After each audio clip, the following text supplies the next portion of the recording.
Alô, amigos, bem-vindos ao Gente que Fala, sempre ao vivo, de meio-dia a 1 pela Rádio Trianon, AM 740 São Paulo, Rádio Universal, AM 810 Santos. Estamos transmitindo direto do estúdio da Rádio Trianon, através da nossa fanpage Facebook/programa Gente que Fala. Estamos também na AltV, www.altv.com.br, e na TV Guarulhos, canal 20 UHF, canal 3 da NET em Guarulhos, ambas 11h30 da noite. Acesse nosso blog, conheça nossos colunistas e colaboradores, gentequefala.com.br. À sua disposição, WhatsApp 974012235 e ainda um telefone aqui no estúdio da Rádio Trianon, 3289-3580. Conosco hoje a dermatologista doutora Amanda Bondini. Prazer tê-la aqui, doutora Amanda. Prazer, Zancopé, de novo, adoro vir aqui, já sabe, obrigada. Amanda é membro da Sociedade Brasileira do Cabelo. Tem uma sociedade só para cuidar do cabelo? Sim, a gente juntou alguns médicos aí, que a gente resolveu se especializar mais nos problemas tanto da haste capilar quanto do couro cabeludo. Então a gente estuda um pouquinho disso aí. Há cada vez mais especializações dentro da medicina, né? Então, a do cabelo, cada vez que eu te anuncio, eu fico imaginando uma área específica para o cabelo. Sim, cada vez que eu venho aqui você morre de vontade de ir no consultório. Mas eu não tenho jeito mais. Sim, sim. Psicoterapeuta Haroldo Lopes. Prazer tê-lo aqui, Haroldo. Uma boa tarde a todos, é um prazer muito grande, muito obrigado pelo convite, o Zancopé, eu cumprimento também a todos os colegas aqui dessa tribuna e de forma carinhosa, você que nos acompanha aqui pela Trianon e também o telespectador. O Haroldo Lopes é conhecidíssimo, né, nos meios de comunicação pelo seu trabalho como psicoterapeuta. Durante um bom tempo ele apresentou o programa aqui na Rádio Trianon e tem o privilégio de informar que ele retornará sexta-feira. Isso, sexta-feira agora, dia 23, a partir das 15 horas, com o programa Haroldo Lopes, e eu conto aí com a participação de vocês. Vamos estar contando também com a participação ao vivo, dando recado, fazendo um resumo do ano, Aguinaldo Timóteo, o Ari Toledo também, o Milton Gonçalves, grande Milton Gonçalves, da poderosa Rede Globo, grande ator, também vai estar com a gente ao vivo, e Núbia Oliver e outras aí personalidades marcantes conversando com todos nós. Sexta-feira eu aguardo a sua participação e a sua audiência aqui pela Trianon e pela TV também. Muito obrigado. Também conosco Gustavo San Martin. Prazer tê-lo aqui, Gustavo. Prazer novamente, Zancopé. Boa tarde a todos que nos ouvem, que nos assistem e os membros aqui da mesa. Você é diretor e fundador da AME. O que é a AME? Traduz pra gente. AME, Amigos Múltiplos pela Esclerose, é uma associação que trabalha pelo paciente de esclerose múltipla, a doença neurológica que mais acomete adultos jovens no mundo. Mais de 2,5 milhões de pacientes ao redor do mundo e ainda pouco conhecida. Hoje muito mais, mas ainda pouco conhecida do cidadão. Também conosco gemoterapeuta Jorge Antônio Mozo Pérez. Prazer tê-lo aqui, Jorge. Prazer é todo meu. Ou devo anunciar a Jorge Antônio? Está bem, Jorge Antônio. Mas um prazer estar novamente aqui e realmente participar sempre. Pelo teu sotaque, o Jorge Antônio, você é uruguaio. Eu nasci no Uruguai, sou uruguaio. Outras vezes aqui. Sim, gemoterapeuta. Exato. O que é gemoterapeuta? A gemoterapia é uma técnica milenar que trabalha basicamente em procura de uma melhor qualidade de vida. Nós trabalhamos hoje muito dentro da medicina como medicina complementar à medicina ortodoxa. Nós estamos junto com os médicos tratando de recuperar o paciente desde um ponto físico, mental e emocional. Também espiritual, sempre quando o paciente acompanhe esta evolução. Mas a gemoterapia é praticada desde a época dos Atlantes, assim que temos muito de todas as civilizações. Quando você fala trabalhamos junto com os médicos, é uma alternativa? Eu posso dizer que é uma Nunca existe uma alternativa. Essa é uma palavra que nós abolimos da nossa linguagem. Sempre é integrativa. É uma medicina integrativa. Ela interage junto com a medicina. Nunca há nada que substitua a medicina. Gema É pedra, são cristais, exatamente. Mas que tipo de pedra se usa na gemoterapia? Na gemoterapia trabalhamos com todas as pedras são preciosas, falamos preciosas, semi-preciosas, mas todas são preciosas. Não podemos esquecer que todo mineral tem uma energia, tem uma formação geológica, tem milhões de anos. Às vezes vocês veem uma ponta de cristal e dizem, que lindo. Mas na realidade estamos perante uma peça que tem mais de 100 mil anos, 150 mil anos. Pelo tanto, tem um acúmulo de memória registrada, planetária, e obviamente da formação do planeta, que traz obviamente uma energia que vai trabalhar em conjunto a energia do corpo do paciente. Quando a gente ouve sugestões para se colocar um cristal, né, isso é muito comum. Olha, você coloque o cristal do lado da sua cama. Escutamos muito, isso é verdade, muitas pessoas desinformadas, e pouco a pouco ganhamos mais informação, podemos passar mais informação. É verdade, a energia muda, isso é simples, hoje a ciência estuda isso.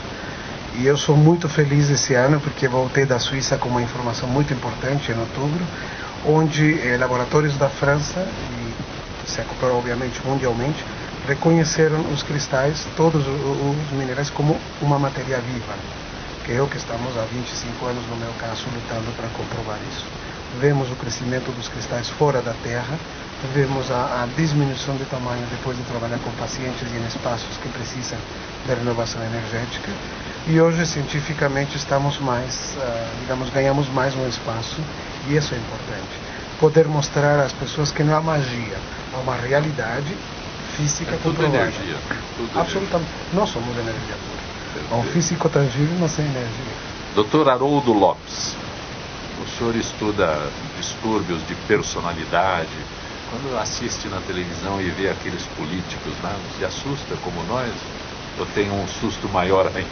Não, me assusto, e até se o Jorge depois puder indicar uma pedra ou algum mineral, porque eu acredito que o homem seja uma síntese do reino vegetal, mineral, vai tirar na cabeça. Não, principalmente uma que traga a empatia de volta ao parlamentar, principalmente brasileiro, né, para que a gente possa ter uma humanização do Congresso, do Senado e até mesmo de quem ocupa cargos maiores.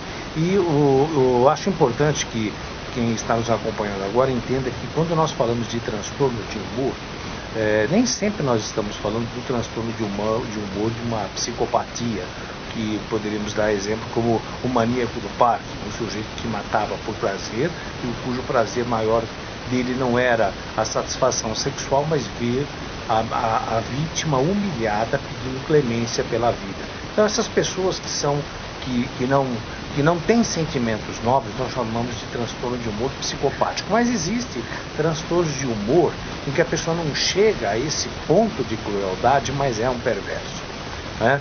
Então, a partir do momento que você percebe que uma pessoa ela não tem empatia, ela não tem capacidade de se colocar no lugar do outro e sentir o que o outro está passando, né? Eu já até diria que procure não estreitar laços com esse tipo de pessoa, porque são pessoas operativas, são pessoas que falam e normalmente falam de forma eloquente e bonita, mas nem sempre o que falam é o que sentem. Então, nós temos sim, eu diria a você... Como é que é? Político não fala o que sente, fala aquilo que sabe que vai impressionar, que vai mexer com o emocional dos seus eleitores e da população, mas o que dizem não é o que realmente sentem. E aliás, não é só, eu estou dizendo especificamente do político, porque essa é a pergunta. Sobre o político. E lá existe sim. Só por uma questão de ética e respeito aqui a todos ao programa, eu não vou citar, mas, aliás, eu não sei, seriam poucos que não se enquadrariam no transtorno de personalidade. O político é um narcisista por excelência? Eu diria que, de certa forma, sim, porque só pensa nele. Qual é a característica do narcisismo? Eu estou em primeiro plano, estou em segundo, estou em terceiro. Então, a partir do momento que eu sei... quarto é para ele também. A partir do momento que eu vejo, que eu percebo e que eu sei que parte da população brasileira está passando por uma situação dificílima. São quase 12 milhões de brasileiros desempregados, 12 milhões de brasileiros consumindo antidepressivos, pessoas morrendo nos corredores dos hospitais. Nós não temos médicos mal remunerados, falta lençol para uma ambulância, falta medicamento nos hospitais públicos. E eu, parlamentar, tocando a mão no dinheiro público. Aliás, então, ontem a gente aumentou o salário dos parlamentares. Então, pois é, dos vereadores. A partir do momento que eu tenho esse comportamento e que eu desprezo o sofrimento que eu estou vendo ali, e hoje já se sabe que as duas pastas que mais se comprometem com a falta de gestão, a falta de planejamento e a corrupção que reina nesse país, as pastas que mais sofrem são a pasta da saúde e a pasta da educação. Então, a partir do momento que o indivíduo bate no peito e dá uma joia de 800 mil reais para uma senhora, o indivíduo gasta milhões em espécie, né? E sabendo que aquilo está sendo tirado da boca de crianças, aquilo está sendo tirado da medicação de hospitais públicos e gente morrendo e dando à luz em viaturas, é um perverso e sofre de transtorno de humor. Então eu diria que... Gustavo disse agora, fez referência a instante sobre os vereadores de São Paulo, então eles não se enquadram nesse reajuste nesta noite de terça-feira, e ajustaram os próprios salários, preocupados já com o próximo ano. É um reconhecimento pelo excelente trabalho prestado. Pois é, mas vá agora ao hospital de Heliópolis, vá agora hoje à noite no hospital do Campo Limpo, vamos ver se você acha um neurocirurgião, vamos ver se você acha uma ressonância magnética funcionando. Então eu acho que a partir do momento, né, que o indivíduo já tem um bom salário, e outra coisa, que é bem típico de quem sofre de transtorno de personalidade, o cinismo. Então, quando eu tomo essas atitudes na calada da noite e em 5 minutos eu resolvo tudo isso, é bem típico também de pessoas que não têm a capacidade de se colocar no lugar dos outros. Então, eu diria que em maior ou menor escala, muita gente que está ali não deveria ocupar uma cadeira que representasse a todos nós. Aliás, nem sabe direito para que serve muito um vereador. Esse é um país que tem tudo em excesso. O que existe de vereador em excesso não há necessidade. O que existe de cadeiras na Câmara de Deputados federais e estaduais também não havia necessidade disso, né? Se fizessem como faz na China, que lá os parlamentares não recebem, eu queria ver se ia ter tanto candidato. Na verdade, aqui eu preciso defender a minha classe. O neurocirurgião até existe, né, Haroldo? Ele existe, sim, mas talvez ele não está sendo reconhecido, ele não está recebendo o salário dele há 3 meses. Então, às vezes, ele procura um outro lugar para trabalhar. Então, o médico, a gente tem sim bastante médico, mas o que falta é o reconhecimento, talvez. Não, perfeito a sua colocação. Até peço desculpas se eu não me expressei bem, lógico. Agora é difícil. Mas é o sistema, eu mesmo sou presidente. Sim, é o fala sistema. Da pessoa, né? Sim, do profissional, é o sistema. Pois é o sistema. A gente que está no dia a dia, a gente vê que sim. Eu tenho vários amigos que eles se recusam a trabalhar ali no lugar, porque você não tem talvez uma medicação para fazer, você não tem os exames que você precisa solicitar, então você acaba que se recusando porque o profissional ele assume o risco trabalho também pelo paciente, porque, né? Exatamente, a partir do momento que você aceita trabalhar naquele lugar, você está assumindo todo o risco para você, a responsabilidade é totalmente sua. Uma pessoa que tem emoções, é um médico, mas tem emoções. Sim. E você chega ao ponto de você ter que decidir quem vive e quem morre. Não vive. Isso eu ia falar. Olha que situação. Muitas vezes horrorosa. tem médicos que trabalham na UTI e basicamente eles escolhem quem pode ir para... Porque não tem leitos. Estar na frente é muito difícil. A política é um tema muito delicado e isso está acontecendo no mundo inteiro hoje em dia. Não é só o Brasil. E eu sempre digo, quando me falam do meu país, porque a política no teu país é incrível, o teu país é incrível, então vai morar lá. Para mim, 2 coisas importantes. Um país que não tem educação e que não tem saúde, para mim, a política não presta. Desculpa, mas é simples. Agora, que eles sofrem de transtorno de personalidade. Totalmente. Sofrem. Porque isso não se colocam no lugar eu tenho uma dúvida, dos outros e eles não têm piedade, inclusive. O cidadão que não tiver piedade, você se afaste dele. Vá por mim, se afaste dele. Você falou de transtorno de humor e distúrbio psicoterapêutico, psicopático. Eu posso assumir que o político, ele, de alguma forma, ele não enxerga as consequências das decisões dele, ou uma mentira 1000 vezes contada vira verdade? Faz parte do transtorno de personalidade ele também ter uma faceta de mitomaníaco. A primeira vez que você começa a mentir na vida, você se assusta. Depois vira um hábito. E às vezes até você passa a acreditar na sua mentira. Entendeu? E outra coisa, esses dias estava vendo um programa de televisão, Zé Copé, e estavam ali para decidir quem é que ia ganhar lá o prêmio lá. E existe formas corporais que você percebe quando uma pessoa está mentindo, uma pessoa quando está sem jeito. E na hora eu já sabia quem ia ganhar, porque eu estudo essa área e o apresentador não percebeu que ele estava dizendo quem já tinha ganho, entendeu? Agora, há alguns políticos, e tem um então, que ele fala, mas fala de um jeito, olhando no seu olho e sem manifestar um gesto de mentira. Porque normalmente a pessoa que gesticula muito, como eu gesticulo muito, quando está mentindo, em geral tende a gesticular menos. Entendeu? O coçar a cabeça são pessoas boas que, tipo, mais ou menos assim, puxa, eu não devia ter feito o que eu fiz, eu não devia ter feito isso.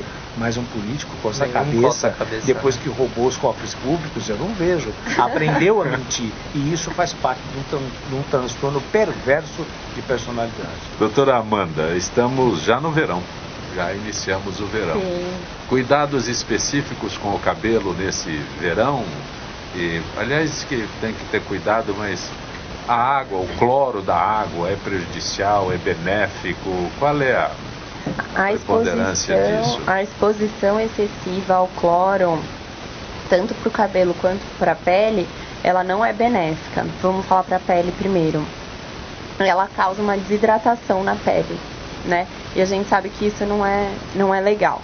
Então, a recomendação que eu tenho para deixar para o pessoal é se hidratar bastante, beber bastante água depois de muito tempo na piscina, principalmente as crianças, né, que ficam muito tempo ali. Se alimentar com coisas saudáveis também, para repor essa hidratação. E depois, sempre passar uma água doce, uma água que não foi tão exposta ao cloro, para retirar esse cloro do corpo, né? E quanto ao cabelo, principalmente para as loiras, eu tô aqui numa mesa cheia de homens falando de cabelo e pele, mas... A gente fica imaginando assim, né? O que ela viu no meu cabelo aqui, né? Então eu e o Jorge não temos muita preocupação, né, não vamos Jorge? Perguntar. Já estamos com os cabelos mais escassos, né? Sim. Mas melhor não perguntar, né, Haroldo? É que essa época do ano, a pergunta inicial é exatamente isso, verão. Todo mundo pensa logo em piscina, como você se referiu, pensa na praia, no mar, né? A única coisa que não se pensa é no cabelo. Então, na verdade, a gente pensa, as mulheres a gente pensa muito, então acaba não expondo, a gente acaba não expondo tanto o cabelo ao cloro, as mulheres acabam prendendo o cabelo, porque a loira, o cabelo dela fica muito poroso, né? É um cabelo como se fosse mais oco. Então toda vez que ela se expõe à água de piscina, ao contrário do que as pessoas pensam, não é o cloro em si, é o cobre.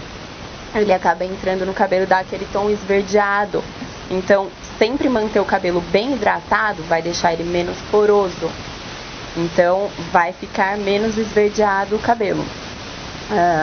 E sim, depois, se você acabou entrando na piscina e molhando o seu cabelo, hidratar depois para retirar e lavar, claro, com um shampoo bom, para retirar esse excesso de cobre que acaba se depositando no fio.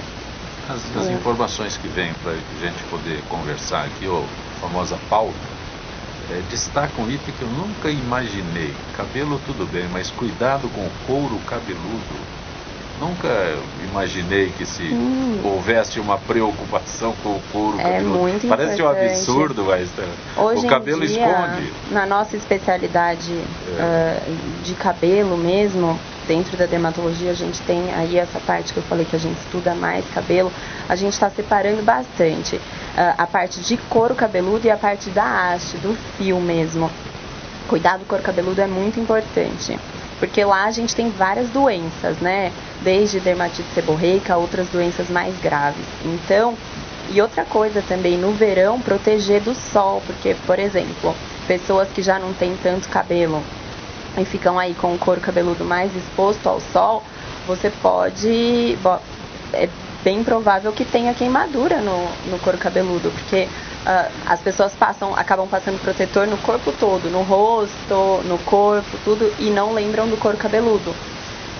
E se você for pensar, é a parte que mais está exposta ali, né? Então é importante lembrar de passar o protetor solar no couro cabeludo. Agora, doutora Amanda, é verdade? Posso ficar perguntinho? Eu ia perguntar pra você quem coça o couro cabeludo, qual é? Não. Nossa, mas... Sabe por quê? Porque duas coisas. Comigo acontece isso. Quando eu fico estressado... Aumenta a descamação no couro cabeludo. Mas eu sempre também percebo que é em situação de estresse. E outra coisa que eu ouvi, não sei se é verdade, essas pessoas que 20, 30 anos que colorem o cabelo, que tingem o cabelo, isso pode causar um malefício para a pessoa, por exemplo, Sim. Colocar constantemente, de época em época, fazer luzes, não sei lá. Claro. Vou começar com a primeira... Nosso caso, fazer trevas. Eu vou começar com a primeira citação sua. Sim, a dermatite seborreica, que é essa descamação no couro cabeludo, já foi comprovado cientificamente que ela está ligada ao estresse. Então, quando a pessoa fica muito estressada, muito nervosa, aumenta a descamação, aumenta o prurido, que é a coceira. E você estava me falando das pessoas que coçam a cabeça, e eu tô lembrando assim de várias pessoas que realmente têm o costume ali de estar conversando com você e coçar. Eu não sei se é por costume mesmo ou se é isso que o senhor falou. O meu é por causa do estresse. E tem muita gente que coça porque tá mentindo. Eu vou começar. Olha o que eu tô falando. Eu vou começar a observar daqui pra frente. E quanto à tintura, o alisamento, eles podem causar tanto danos para a haste, quando eu digo haste, eu digo fio, tá? E para o couro cabeludo. Hoje em dia tem todo tipo de profissional em todos os lugares, a gente sabe. Então tem cabeleireiros e cabeleireiros. Tem pessoa que faz as coisas e não sabe nem direito o que está fazendo. E acaba causando danos para o couro cabeludo do paciente, por exemplo. No bulbo, você pode até 6 vezes saber se o indivíduo se drogou ou não. Confere. O bulbo é a raiz do cabelo. Bulbo capilar. É como uma planta, se a doutora pode me corrigir, mas o bulbo, ele é como se fosse uma como se chama? Uma planta, uma flor. Ele tem uma batata que está interna dentro do bulbo. O mal procedimento do couro cabeludo, esse bulbo vai ficando rígido e não abre para que o cabelo possa sair e voltar a nascer. Então ele asfixia, o cabelo vai ficando muito mais fino, como o da pele, e aí termina o momento que ele morre. Se não se ativa, que é justamente o movimento de rotação com como se diz, a gema dos dedos, é rotação, movimento a ponta dos dedos. Isso, e nós teríamos por natureza que ter cabelo por 100 anos. Na verdade, o cabelo ele tem um ciclo, né? O cabelo ele morre de 5 a 5 anos. Depende da pessoa. Tem pessoas que têm esse ciclo um pouco maiores e menores, sim, mais ou menos de 5, 6, mas algumas. Teria que voltar, normalmente. Normalmente, sim, o cabelo ele nasce, né? Ele vai nascendo e vai crescendo. Uma hora ele estaciona e ele vai cair. Então a queda de cabelo, ela é normal. Uma quantidade cair ao dia, mais ou menos aí no máximo uns 50 fios, é normal, né? O cabelo foi feito para cair. O problema é quando isso aumenta muito. Mas cai 50 e não volta nenhum. Só uma coisa, sabe aqui no estúdio tem gente que está caindo mais de 50 por dia. Ou então, muitas vezes, ou a pessoa não vê o cabelo cair, que é no caso da alopecia androgenética, por exemplo, né? A pessoa não vê cabelo cair.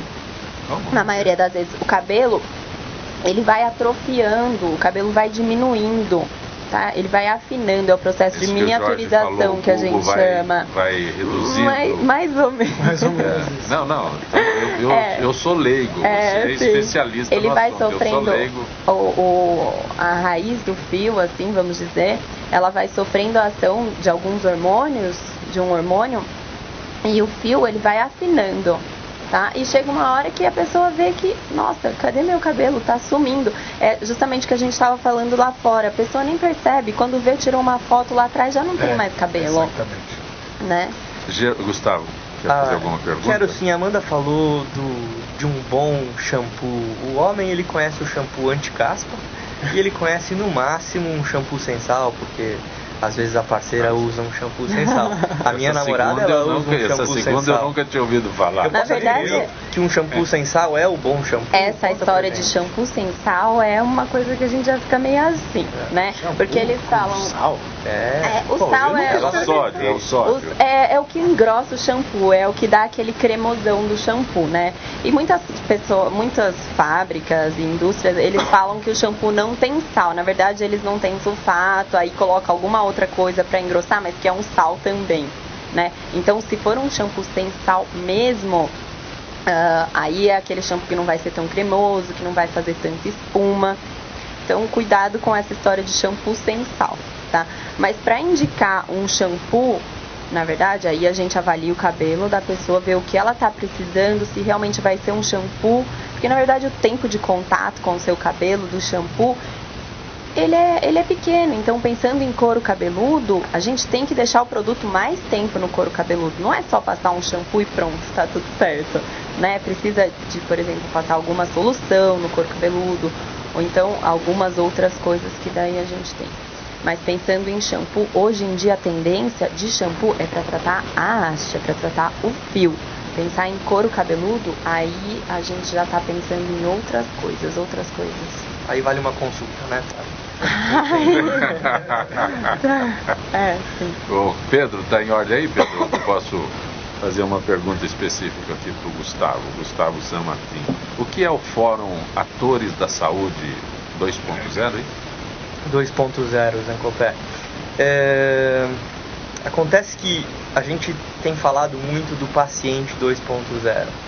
No final do dia, todos somos pacientes 2.0. O que é paciente 2.0? É aquele indivíduo que, quando tem uma suspeita de diagnóstico ou uma vermelhidão na pele ou qualquer coisa, ele vai para a internet tentar entender. Eu posso quase afirmar que na totalidade a gente já pesquisou alguma coisa relacionada à saúde, Dr. Google.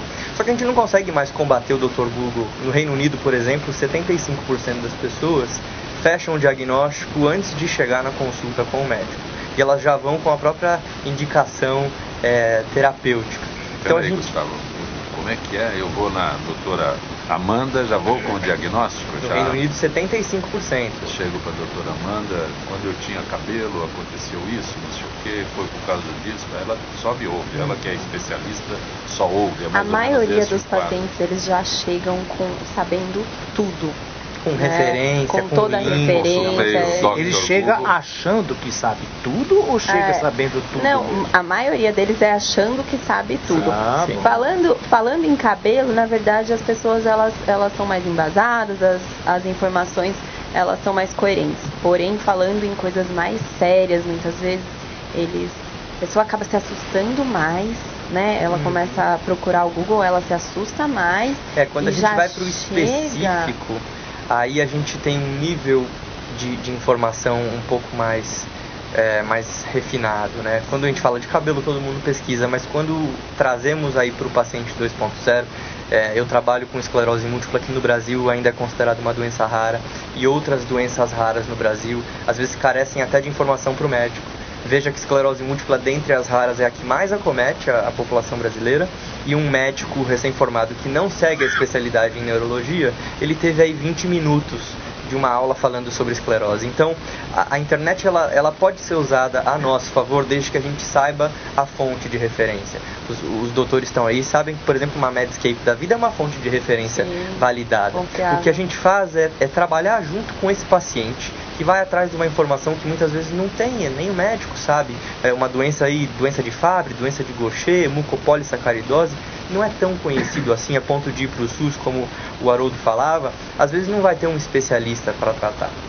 O que a gente faz quando a gente chama de ator da saúde 2.0 é considerar também as instituições, as organizações da sociedade civil, que a gente costuma chamar de ONG, que representam esse novo paciente. Então, preocupadas com uma informação de qualidade, preocupadas com o empoderamento do paciente. Então, tornar o paciente não a vítima de um problema ou de uma doença, mas sim um multiplicador disso, para que a gente possa desenvolver políticas públicas para mudar a realidade da doença no país.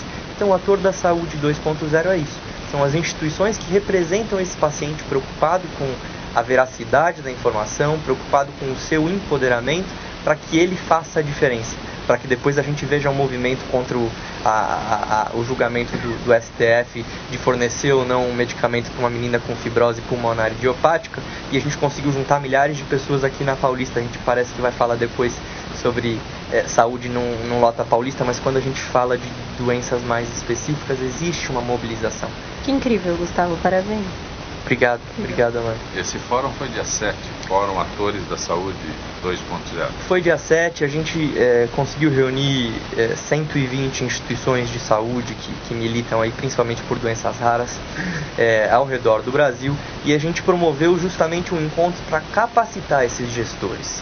Ninguém nasce, hoje ainda a gente tem uma formação, assim como a sua, Forca, hoje a gente tem uma formação de terceiro setor, mas tradicionalmente, aí tem uma estatística que 95% das pessoas que fundam uma ONG têm relação com a doença. Nem sempre elas são administradoras de profissão, às vezes ela pode ser uma paisagista. Mas, Gustavo, a partir do momento, lindo o trabalho que vocês fazem e tudo mais, mas a partir do momento que nós sabemos que a saúde, a educação e o transporte é obrigação do Estado, quando nós vamos incentivando o que você está fazendo, e isso vai tomando vulto, a gente também não vai deixando essa responsabilidade que é do Estado de lado, e isso não pode ocorrer uma acomodação, e cada vez mais a obrigação da saúde ficar do lado de fora, quando ele vista de lá de cima para toda a pirâmide. É muito interessante sua pergunta, Haroldo. Esse comodismo atual, a gente atribui no terceiro setor justamente a um tipo de trabalho fundamentalmente assistencial no Brasil. Terceiro setor, geralmente a gente associa ao coitadismo, a cuidar de um paciente e aí torná-lo paciente para o resto da vida. Quando a gente fala o ator da saúde 2.0, a visão é menos assistencial e mais de política pública, é mais de mobilização social, para justamente tirar esse conforto do gestor de saúde, que está cômodo, porque tem lá a associação na região, por exemplo, Guarulhos, de onde eu venho, tem associação que já faz um trabalho legal lá, não preciso me mexer.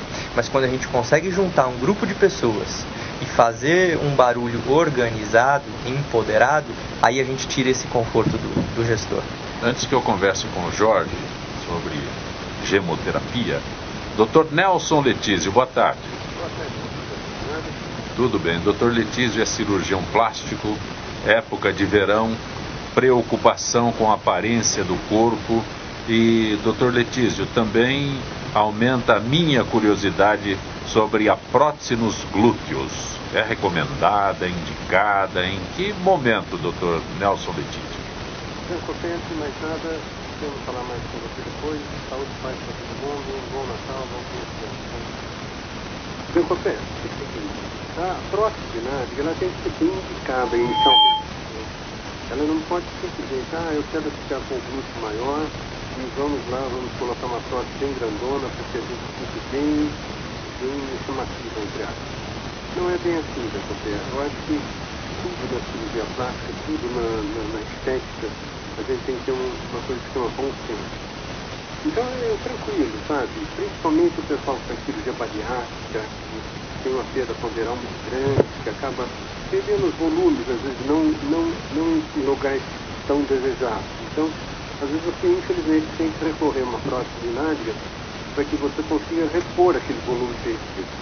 E aquela moça também, uma senhora que tenha pouco volume glúteo, já do ponto de vista dos problemas já genéticos da família, e já é uma família que nem todo mundo tem uma nádega projetada, aí é bem-vindo, eu acho que, como todas as cirurgias estéticas, elas têm o seu lugar, entende? Tem sua boa indicação, tem uma orientação boa, não é uma panaceia, todo mundo quer ficar bundudinho entre aspas, não é por aí, mas eu acho que é válido, como prótese de mama, você pode fazer desde uma reconstrução pós-câncer com uma prótese de mama ou deixar uma mulher um pouco mais sensual dentro do bom senso. Aquelas mamas gigantescas, aquelas nádegas gigantescas não são interessantes, não. São boas, são procedimentos bons que devem ser acolhidos, mas sempre baseado numa ética, num profissionalismo como tal, que é uma cirurgia, né, Zacopé? Sempre pensar que é uma cirurgia. Doutor Letício, o senhor fala sobre o aspecto de uma cirurgia retificadora, né? Mas não, a gente... estética mesmo. Sim, mas a pergunta é a seguinte, a gente sabe que brasileiro gosta de bunda grande. É isso aí, então, claro é esse. Português é isso, não tem como, né? Mas aí procura para aumentar, doutor Letício? Olha, é interessante, né? É isso que eu falo, dentro do bom senso. Às vezes a gente, hoje pela manhã eu já coloquei uma prótese de nádega, coincidentemente. Entende? E dentro do bom senso, a paciente já tinha uma certa nádega, mas ela gostaria, ela é alta e pia, gostaria de um pouco mais. Então esse um pouco mais é bem-vindo, sabe? É bem-vindo porque às vezes a paciente se sente mais sensual, se sente melhor autoestima, mas tudo dentro de um bom senso, né? Deve fazer sim, eu acho, como eu sempre falo, uma senhora de 75 anos, 80 anos, estou com a pálpebra caída, com papinhos, mas vamos fazer a cirurgia sim, é válido, entende? Então a menina de 6 anos de idade tem orelha em abano, faça a cirurgia, é bom, entende? Mas tudo, Zancopé, é norteado pelo bom senso e pela ética, né? Perfeito. Doutor Letício, 2016 foi um bom ano para que a gente convivesse aqui no nosso Gente que Fala. Desejo um bom Natal e que 2017 a gente continue participando aqui do programa, doutor Letício. Um grande abraço. Se Deus quiser, Zancopé, para mim é uma honra poder participar do programa de vocês, e vocês sempre me acolhendo com carinho, com dedicação, ouvindo o que a gente fala. Eu agradeço muito a vocês todos, a produção toda, a Zenilda, um beijão, tá? Grande abraço, doutor Nelson Letício. Um abraço para vocês todos. No Gente que Fala, conosco hoje a dermatologista doutora Amanda Bombini, o psicoterapeuta doutor Haroldo Lopes, o diretor, fundador da AME, a Amigos Múltiplos pela Esclerose Múltipla, Gustavo Sanmartin, e o gemoterapeuta Jorge Antônio Pérez. O Jorge está conosco aqui.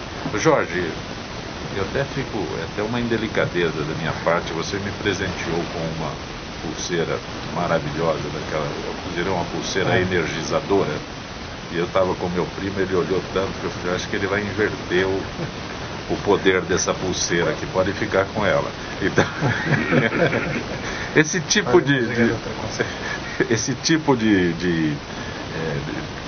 utilização, esses objetos que as pessoas usam, qual é o real sentido, qual é a influência que pode proporcionar essa pulseira? Cadê a tua pulseira? É uma pulseira, sim, é uma pulseira. Nesse caso, é uma pulseira que é trabalhada todo com símbolos da Cábala. Temos um centro que foi trabalhado com 72 nomes de Deus.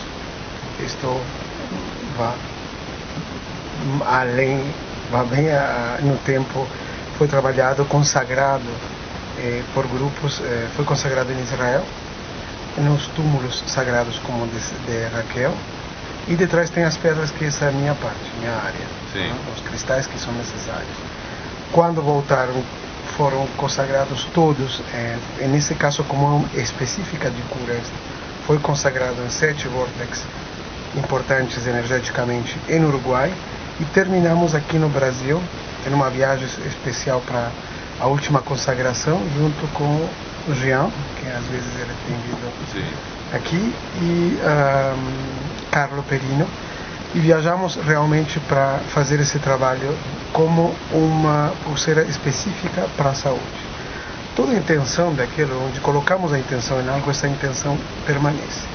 Por isso é tão importante quando alguém ganha uma joia, ou veja a intenção com que aquilo é dado, se não, prepare isso para que tenha uma boa intenção.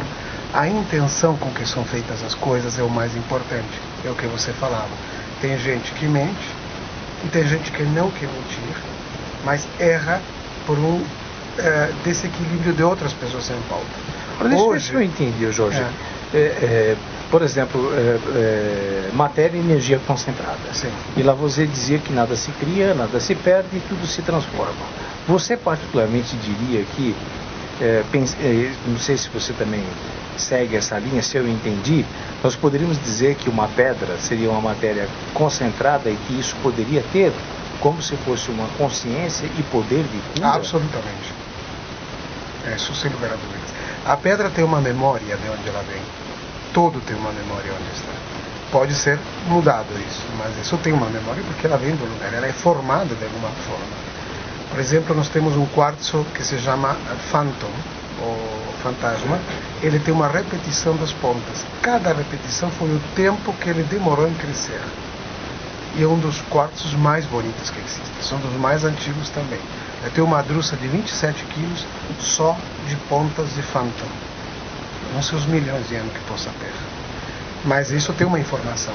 E por essas informações é que conseguimos estudar até mesmo a origem das pedras. Temos uma pedra que está sendo muito usada na Europa, que se chama Jungita. É uma pedra de vulcão que se encontrou na Rússia, quando na Terra ainda não tinha madeira, e é um carvão. Então isso chegou, caiu na Terra, por a forma que deixou.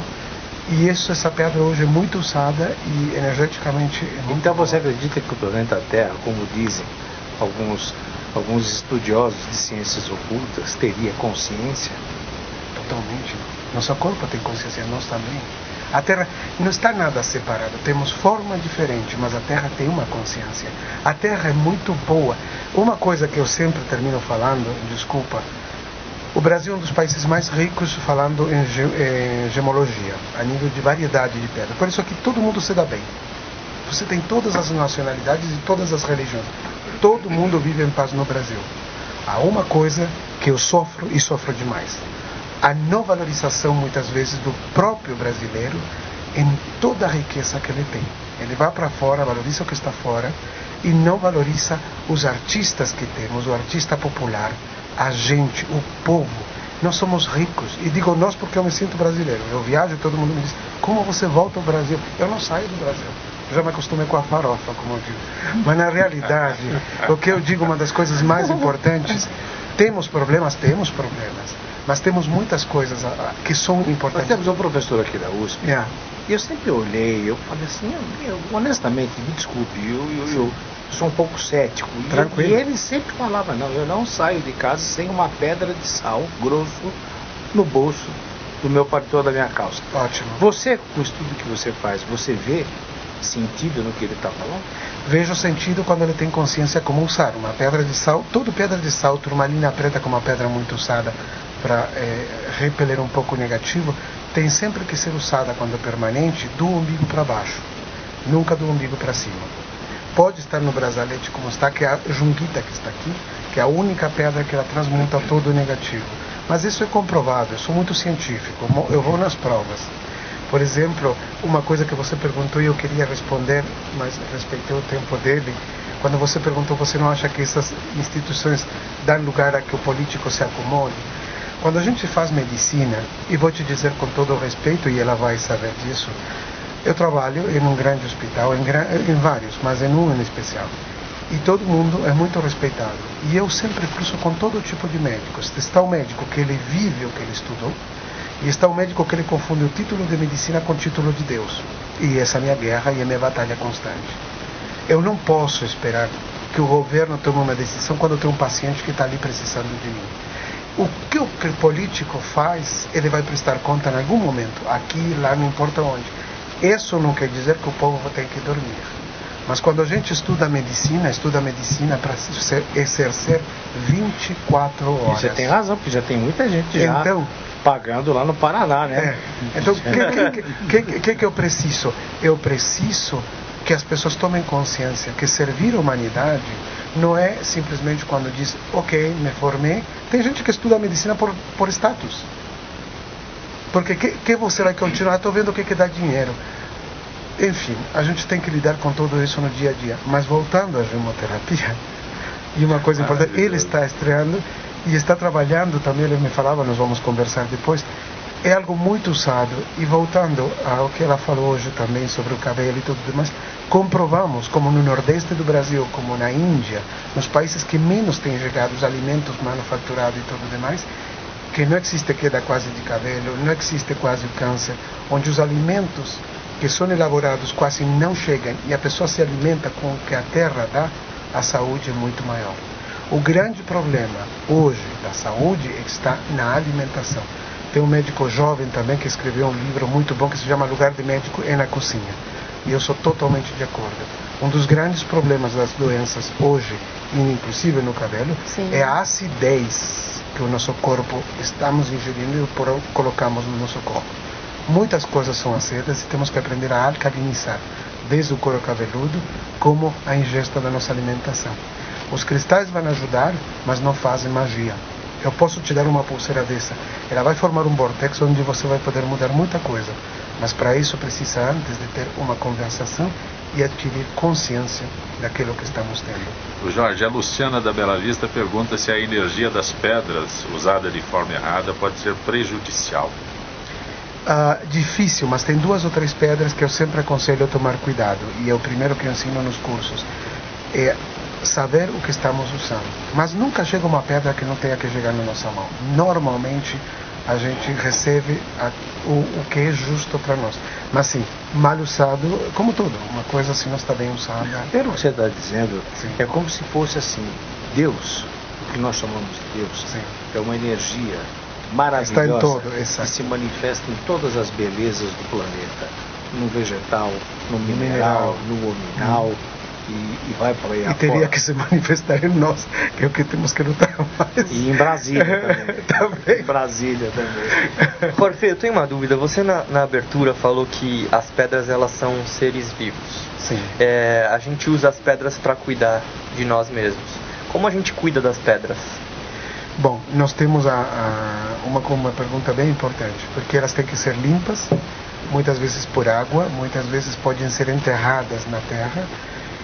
Eu tenho a opção de aqui ir a um lugar de água natural um pouquinho mais complicado, mas às vezes quando estamos na montanha eu subo com um grupo e a gente lava na água corrente ou no mar e depois deixar não muito tempo no sol. A ametista não pode ficar no sol, o quartzo rosa não pode ficar no sol, mas isso não, as pedras ali eliminam qualquer coisa negativa, você purifica e daí você retoma o cuidado. E só me fala rapidinho, como você aplica isso à medicina? Exato. Por exemplo, no hospital, como é? Bom, eu chego e, por exemplo, eu tenho um grande prazer de trabalhar com médicos incríveis. E um que eu chamo aqui como meu pai, porque tenho um carinho muito grande, o Dr. João Luiz Fernandes, que é radiólogo. E eu faço acompanhamentos de pacientes. Eu recebo pacientes, antes tínhamos 2, 3 casos por ano. Hoje chegam entre 14, 15, 18 por semana, pacientes oncológicos que vêm do Uruguai. Eu faço um acompanhamento bastante importante no sentido, ensino eles como se movimentar dentro do hospital, que é gigante, vou com eles, faço a tradução da consulta. Esse é meu lado de voluntariado que eu faço com essas pessoas. E ao mesmo tempo, quando eles precisam, eu atendo eles, fazendo uma aplicação de cristais e muitas vezes um diagnóstico, um pré-diagnóstico. Para te resumir e explicar um pouquinho, as pedras, quando você escolhe, elas vêm por uma onda. Você diz, mas por que escolhi essa pedra se eu nem gostei? Mas quando ela vai falar, vai ser claro. Ou seja, a interpretação, você escolheu por uma questão vibracional, uma onda vibratória. Por que me encantam tanto as pedras verdes? Porque você tem... Desculpa. Você é palmeirense. Não. Tem, mas é só verde. Tem a ver, é só verde. tem a ver com a cura, e normalmente você sempre foi muito enérgica quanto às coisas. E nunca se deu tempo suficiente para sanar coisas do passado, sobretudo ligadas ao coração. Agora, Jorge, As pedras verdes têm muito a ver com sanar, se permitir. uma e equilibrar. pedra pode combater a outra, por exemplo? Jamais. Por exemplo, uma se pedra integram. no rim. Você, Os homens, como a gente tem gente fala. que diz. Agora, não quero colocar você numa situação. De jeito nenhum, mas fique à acontece o vontade. seguinte: o que eu percebo, quando se fala de homeopatia, quando se fala de acupuntura, e também, não sei se eu estou colocando no mesmo patamar, mas você falou que não, a área em que você atua. Mas quando a coisa pega mesmo, como por exemplo uma cólica de rim, o que resolve é a medicina alopática. O que Não, resolve mas na hora. Eu nunca falei de não à medicina Como é que alopática. Eu trabalho em conjunto. Como é que, por exemplo, com a numa medicina. situação dessa, sim, um conjunto. Por isso eu digo Porque- que é terapia integrativa. Eu não estou dizendo não vá para a medicina e vem para aqui. Eu mesmo trago os pacientes, por exemplo, Sim. para o hospital. Eu que encaminho muitas vezes. Eu sou responsável de encaminhar e eu libero muitas vezes ordens dentro da medicina. Eu trabalho em conjunto com os médicos. Eu tenho um paciente com apendicite e vou colocar uma pedra? Não, eu tenho que correr com ele para o hospital. Agora, uma Isso é pessoa claro. cética como eu sou, Sim, não se eu, preocupa que eu também sou. e não faço de propósito. Como é que eu Não, posso claro que não. provar para uma pessoa que determinada pedra ela vai trazer algum benefício para a saúde desse cidadão? Que prova? Há coisas que eu- nós trabalhamos com ciência. Você tem a prova no laboratório. Você tem, né? A gente se baseia por provas laboratoriais. Tá. Como é que você passa? Você pra quem tá se nos dá conta, acompanhando? você se dá conta que temos um limite dentro disso, que é o intelecto. O que te limita para ser e realmente crescer em conhecimento muitas vezes, ou abordar um conhecimento diferente, é o intelecto. Nós temos médicos excelentes, mas também nós temos tráfico de órgãos no mundo inteiro, acontece nos países subdesenvolvidos, e quem faz uma cirurgia é o médico, ele é formado também. Qual é o problema dele? O intelecto. Ele não é um bom ser humano. A consciência, o se abrir a isso, eu sou muito santo me ver para crer, eu peço provas, e eu tenho provas constantemente. Mas você tem que se abrir a entender. Por exemplo, você vai na Europa, em toda a Suíça, França, Alemanha, qualquer farmácia que você entra, de produtos naturais, sempre você vai encontrar colares pequenos e pulseiras pequenas de âmbar. Âmbar é a única pedra que tem uma energia sumamente sutil, a doçura do mel, que trabalha, é uma resina petrificada, que ela trabalha a dor. Eu recomendo sempre para meus pacientes que estão fazendo químio e rádio, e sobretudo se usa muito na Europa para as crianças quando estão cortando os dentes, porque ela inibe a dor. Você vai sempre, âmbar é o mais usado. E é fantástico, porque isso é usado há centos de anos. A ciência não sabe de uma forma exata, mas dá muito resultado. Então o médico sempre coloca isso. Olha, nós estamos chegando quase ao final do nosso Gente que Fala. Várias manifestações, várias perguntas. A advogada Gildete Leal, que nos acompanha pelo Facebook. O Carlos do Pacaembu, né, perguntando para o Haroldo, mas nem dá para responder, viu? Mas políticos, não conheço fulano, não sei de nada disso, típicas de alguns políticos, né? Ele Distúrbios de personalidade. Esse é sim. Esse que sabe que nunca sabe, nunca viu nada, lógico. O cinismo faz parte do transtorno de personalidade. É mentira também. O Jaime do Jardim Bonfilholi mandando sua mensagem de bom Natal a todos, que 2016 acabe mesmo dia 31 de dezembro, né? Marina da Pompeia pergunta sobre primeiros sintomas de um possível câncer de pele. Consegue responder rapidinho? Consigo, rapidinho, sim. O que a gente sempre orienta é as pessoas observarem as pintas, né? Pintas novas ou pintas que estão mudando, né? Crescendo, ou às vezes aparecendo alguma ulceração ou alguma lesãozinha em cima de uma pinta já antiga. Estou falando bem sucintamente porque eu sei que a gente está acabando, que o tempo está acabando. Ou então lesões que não cicatrizam, aquelas casquinhas que a gente sempre, que o paciente às vezes conta que sempre tira e aquilo nunca cicatriza, são aquelas lesõezinhas sangrantes, friáveis que a gente fala.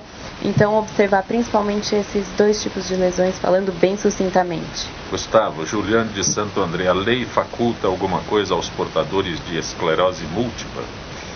Boa tarde, Juliano. Sim, esclerose múltipla, ela te dá, por exemplo, acesso a filas preferenciais pela lei.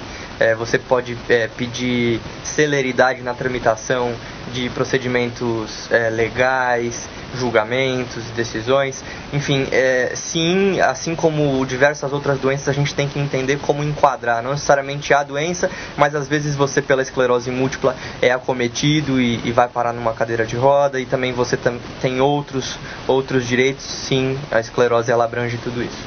Lúcia Santos, Amanda, como escolher o fator do protetor solar? Aí vai...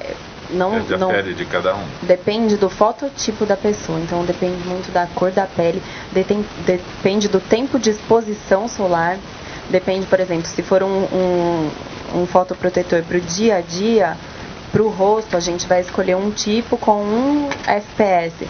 Se for já para praia, para exposição solar em praia ou em piscina, aí é outro fototipo. Amanda, agradeço tua gentileza de ter participado desta edição de Gente que Fala. Obrigada. Obrigado. Gustavo San Martin, que a AME continue multiplicando os seus trabalhos, as suas iniciativas. AME é Amigos Múltiplos pela Esclerose Múltipla. Isso mesmo, Zancopé. Obrigado pelo convite. É muito importante, como eu disse, a gente falar um pouco mais da doença neurológica que mais acomete adultos jovens no mundo. Muitas vezes a gente confunde um diagnóstico. Um braço formigando não necessariamente te fazia um cardiologista. Poderia ser esclerose múltipla, mas culturalmente a gente atribui a uma especialidade. Então é importante a gente entender um pouco mais sobre a doença. Grande abraço. Grato por ter vindo ao nosso Gente que Fala. Jorge Antônio Mozo Pérez, gemoterapeuta. Muito bom tê-lo aqui no programa, que 2017 as pedras o conduzem de novo ao nosso programa. Muito obrigado a você. Já conhece o caminho das pedras. A todos realmente felizes festas. E uma coisa que eu sempre peço é que lembremos sempre que o que se festeja, tratamos de recordar, não é uma grande festa, senão o nascimento do Cristo, que deveria ser todos os dias dentro de cada um de nós. E às vezes a gente, com todas as situações que vivemos, esquece. Ou seja, a vida nasce a cada dia. Quando abrimos os olhos e respiramos, já é Navidad, já é Natal. Obrigado. Haroldo Lopes, psicoterapeuta, estreia sexta-feira, 15 horas aqui na Rádio Trianon. Grato por ter vindo ao Gente que Fala. Eu que agradeço, Zancopé, agradeço todos os colegas aqui da mesa e a você também que nos acompanhou até agora pelo rádio e também através da TV.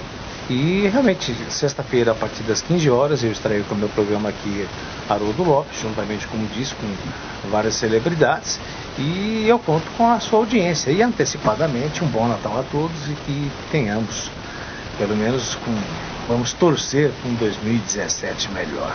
Gente que Fala tem a direção-geral do jornalista Fausto Camunha, diretora de produção Zenilda Salvato, redação Pedro Esquiavon, produção cultural Ricardo Godoy. Na Rádio Trianon, Benebene, Cléo Rodrigues, Neildo Neres, Ricardo Valim.